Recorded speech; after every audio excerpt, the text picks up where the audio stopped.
А в поселке Айхал Мирнинского района торжественно открыли поселковую библиотеку. После капитального ремонта здания книгохранилище приобрело совершенно новый современный уютный облик. Более того, открытие библиотеки стало символичным в год литературы. С подробностями Анна Захарова. Доброжелательная атмосфера, уютная обстановка и концептуальный стиль.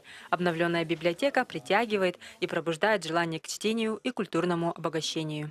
Если раньше взрослая и детская библиотеки находились в разных зданиях, то теперь они объединены и располагаются в помещении взрослой, которое после капитального ремонта полностью преобразилось. Библиотека обновила не только внешний облик, но также пополнила свой книжный фонд. Часть фонда смешанная, а часть, естественно, отдельная, куда взрослые не будут заходить. Детская территория, на которой могут быть посещать только родители с детьми. Взрослые, на взрослую территорию, естественно, могут заходить юноши, девушки, старшеклассники, учащиеся ПТУ, ну и все остальные взрослые, которые раньше читали в детской. Теперь, естественно, будут пользоваться всем фондом библиотеки. На настоящий день приходится около 14 тысяч экземпляров книг. Сейчас должно быть поступление еще, и впоследствии будет расширяться фонд именно взрослой библиотеки. Штат учреждения пополнился 2 новыми библиотекарями. В обновленном помещении 20 посадочных мест.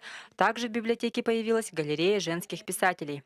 По понедельникам в учреждении будут проводиться различные тематические мероприятия и экскурсии для школьников.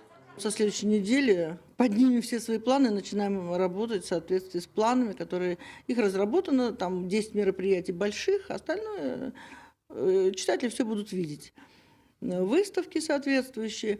По 70-летию Победы это каждые 2 недели будут меняться выставки. Поселковая библиотека откроет свои двери для читателей через несколько дней. Уже тогда посетители смогут ознакомиться с новыми книгами и оценить современную комфортабельную обстановку. Анна Захарова, Андрей Шаповалов, телерадиокомпания «Алмазный край».